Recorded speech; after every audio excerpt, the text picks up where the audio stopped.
Nalanda university का बौद्ध धर्म से कितना गहरा संबंध रहा है। इस वीडियो में बौद्ध धर्म और नालंदा के संबंधों के बारे में जानेंगे। वीडियो छोड़कर मत जाइएगा।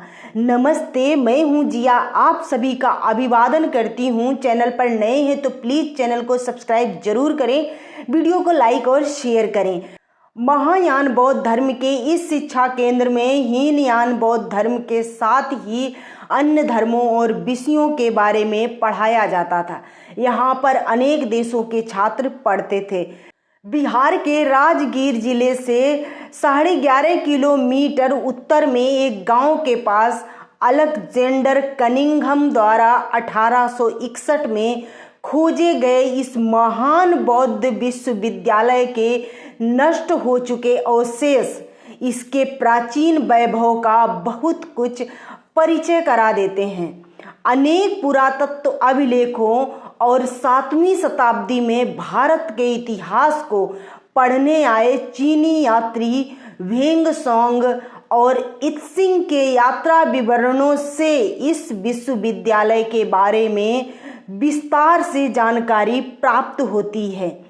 प्रसिद्ध चीनी यात्री वेंगसांग ने 7वीं शताब्दी में यहाँ जीवन का महत्वपूर्ण 1 साल एक विद्यार्थी के रूप में और एक शिक्षक के रूप में गुजारा था। वेंगसांग ने अपनी आत्मकथा सीयूकी में नालंदा विश्वविद्यालय के बारे में लिखा कि यहाँ एक विशाल स्तूप हुआ करता था जो भगवान बुद्ध के एक प्रमुख शिष्य की स्मृति में बनाया गया था। इस स्तूप तक जाने के लिए एक खुली सीढ़ी थी। इस स्तूप की ऊंचाई 30 मीटर थी।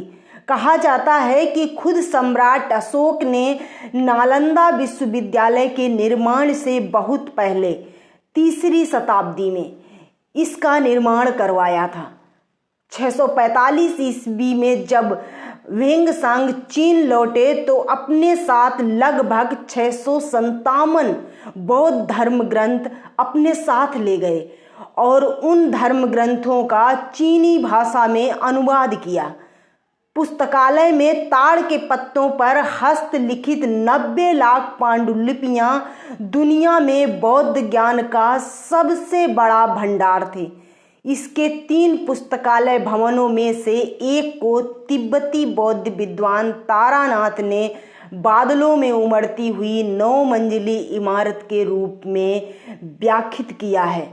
प्रसिद्ध बौद्ध सारिपुत्र का जन्म भी यहीं पर हुआ था। इत्सिंग ने लिखा है कि यूनिवर्सिटी के विख्यात विद्वानों के नाम यूनिवर्सिटी के मुख्य द्वार पर श्वेत अक्षरों से लिखे जाते थे। यूनिवर्सिटी परिसर के विपरीत दिशा में एक छोटा सा पुरातात्विक संग्रहालय बना हुआ है।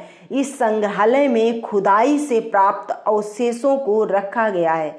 इनमें भगवान बुद्ध की विभिन्न प्रकार की मूर्तियों का अच्छा खासा संग्रह है।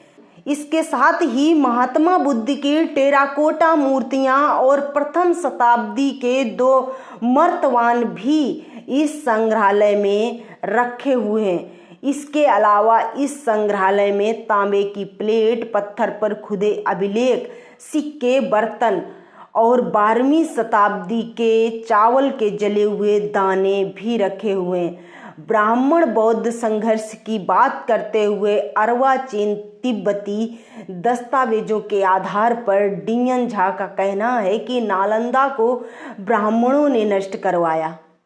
हालांकि अब तक इस पुरातात्विक उत्खननों और शोध के अनुसार इसका कोई आंतरिक साक्ष्य नहीं मिला है, इसलिए यह बात अभी तक एक मिथक ही बनी हुई है।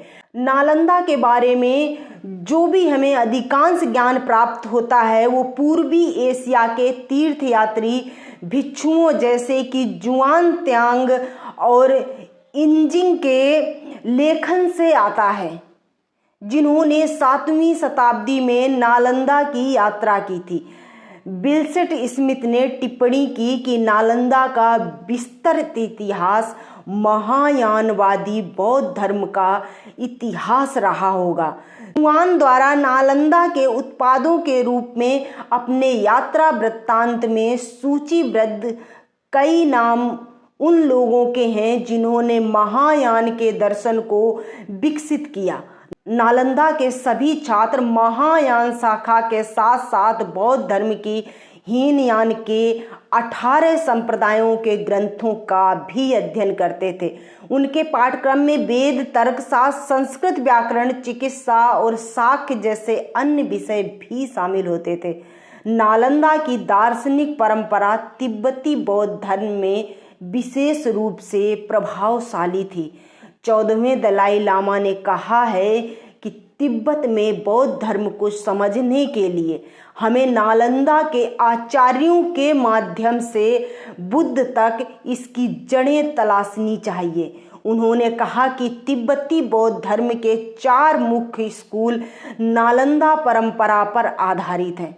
फारसी इतिहासकार मिनहाजुद्दीन सिराज अपनी किताब तबाकत ए नासिरी में लिखते हैं कि खिलजी किसी भी कीमत पर बौद्ध धर्म का प्रचार प्रसार नहीं होने देना चाहता था, क्योंकि बख्तियार खिलजी नालंदा विश्वविद्यालय में इस्लाम धर्म को पढ़ाए जाने की मांग कर रहा था।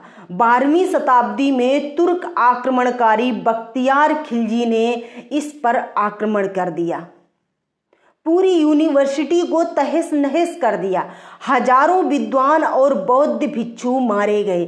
जब खिलजी ने नालंदा यूनिवर्सिटी पर हमला किया तब इसकी 3 मंजिल लाइब्रेरी में लगभग 90 लाख किताबें और पांडुलिपियां मौजूद थीं। लाइब्रेरी में आग लगाने के बाद किताबें 3 महीने तक लगातार जलती रहीं। जब परिसर में आक्रमणकारियों ने आग लगाई तो अपनी जान बचाने में कामयाब हुए कुछ बौद्ध कुछ हस्तलिखित पांडुलिपियां अपने साथ बचा ले गए।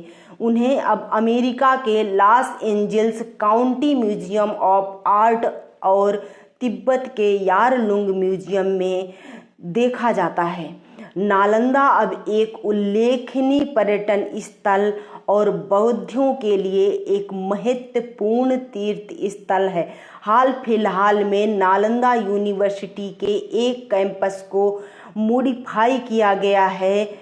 आज के वीडियो में बस इतना ही। बने रहिए हमारे साथ। मिलती हूँ अगली वीडियो में। धन्यवाद।